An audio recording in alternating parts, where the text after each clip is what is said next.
আফাহাসিবতুম আন্নামা খলাকনাকুম আবাসাও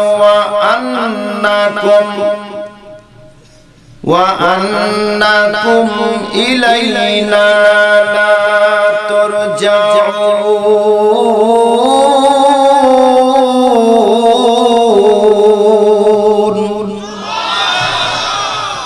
আমি কি তোমাদের অনর্থক অকারণে সৃষ্টি করেছি?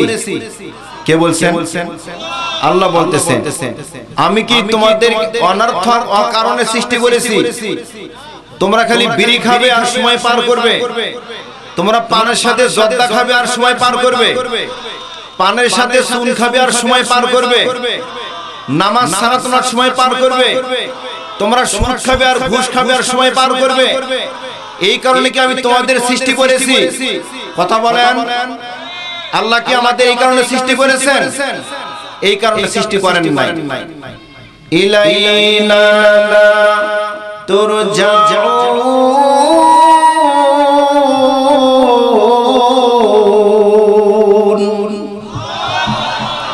আল্লাহ রাব্বুল আলামিন বলেন, বান্দা বান্দি রে, আমি আল্লাহ তোমাদের অনর্থক কারণে সৃষ্টি করি নাই। তোমরা দুনিয়াতে হায়াত পেয়ে তোমরা নিজেকে অনেক কিছু মনে করো, নিজেকে অনেক শক্তিশালী মনে করো। তুমি জানো না তোমার হায়াত কতটুকু, যে কোনো মুহূর্তে তোমার হায়াত শেষ হতে পারে। বন্ধুরে, আল্লাহ রাব্বুল আলামিন বলেন, এই পৃথিবীতে যতদিন তুমি জীবিত আছো এটা তোমার জন্য একটা খাস রহমত। কি খাস রহমত? তুমি জানো না তোমার বাবা যিনি পৃথিবীর বুকে নাই, সেও কত আশা আকাঙ্ক্ষা নিয়েছিল, আমি এ করব সে করব, কত আশা নিয়েছিল। এক মুহূর্তের মধ্যে সব আশা শেষ করে আজকে তাকে জমিনে একা একা থাকতে হচ্ছে। কথা বলেন ঠিক কিনা? মানুষ কত আশা করে, আশার জায়গা পড়ে থাকে, কিন্তু মানুষ থাকে না। ঠিক কিনা? মানুষ থাকে না। আল্লাহ রাব্বুল আলামিন বলেন, যদি তোমরা পাপের সঙ্গে জড়িয়ে থাকো, পাপ করতে করতে তুমি তওবা করার সুযোগ পাও নাই, পাপ করছি আর একটু করি, পরে তওবা করব, সুদ খাচ্ছি আর একদিন একটু খাই, 1 লাখ নাগাছি 2 লাখ হোক, 5 লাখ নাগাছি 10 লাখ হোক, 20 লাখ হলে তারপরে আমি তওবা করব।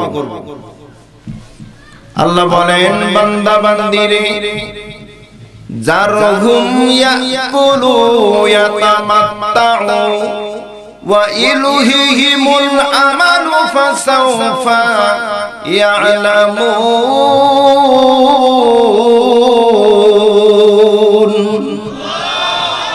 আল্লাহ বলেন, ওকে খেতে দাও, যতদিন খায় খাক, ওকে ছেড়ে দাও, যতদিন চলে চলুক। যখন আর সময় একেবারে শেষ প্রান্তে এসে যাবে, তখন আর তওবা করার সুযোগ থাকবে না, তখন শুধু আর আফসোস ছাড়া কিছু রবে না। বলেন নাউজুবিল্লাহ। এই জন্য আল্লাহ রাব্বুল আলামিন বলেন, তুমি যদি ভালো কাজ করতে থাকো আর যদি মন্দ কাজ করতে থাকো, যে অবস্থায় তুমি থাকো, ইলাইনা লা তুরজাউন,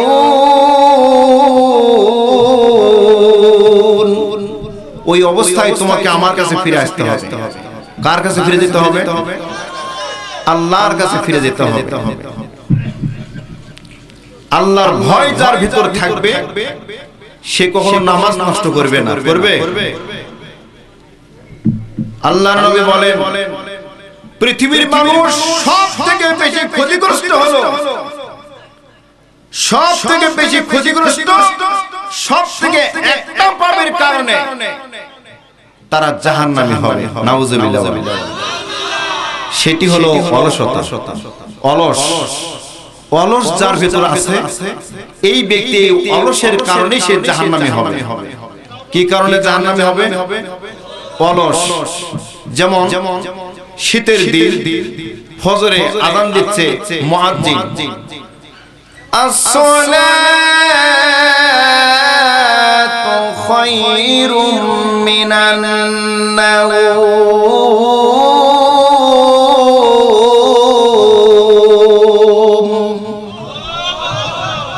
আযান দিচ্ছে মুয়াজ্জিন, কম্বল যেটাই আপনি গায়ে থাকেন, সে আপনাকে বলবে খবরদার উঠলেই ঠান্ডা লাগবে, ওঠা যাবে না, ওযু বানানো যাবে না, ঠান্ডা পানিতে ওযু করা যাবে না, মসজিদে যাওয়া যাবে না, এমনকি তো বাড়িতেও নামাজ পড়া যাবে না, ঘুমা।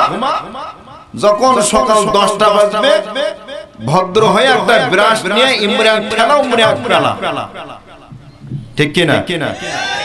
এটার নাম কি? অলস। অলস আপনাকে বলবে ঘুম থেকে ওঠা যাবে না, আপনি উঠতে চাইবেন ওই কম্বলটা আপনার জিভে ঢাকবে, আপনি উঠতে চাইবেন খেতা দিয়ে আপনি মুড়িয়ে যখন শুয়ে পড়বেন, এমন হয় কি হয় না? সেটার নাম কি? অলস। অলসে আপনাকে আটকে রাখলো, বেঁধে রাখলো, আপনাকে ভালো কাজ করতে দিল না। আপনার ইচ্ছা ছিল যে মুয়াজ্জিন আযান দিয়েছে আমি সালাত আদায় করব, কিন্তু সেই সুযোগটা আপনাকে দেওয়া হলো না। অলসে আপনাকে দিচ্ছে না।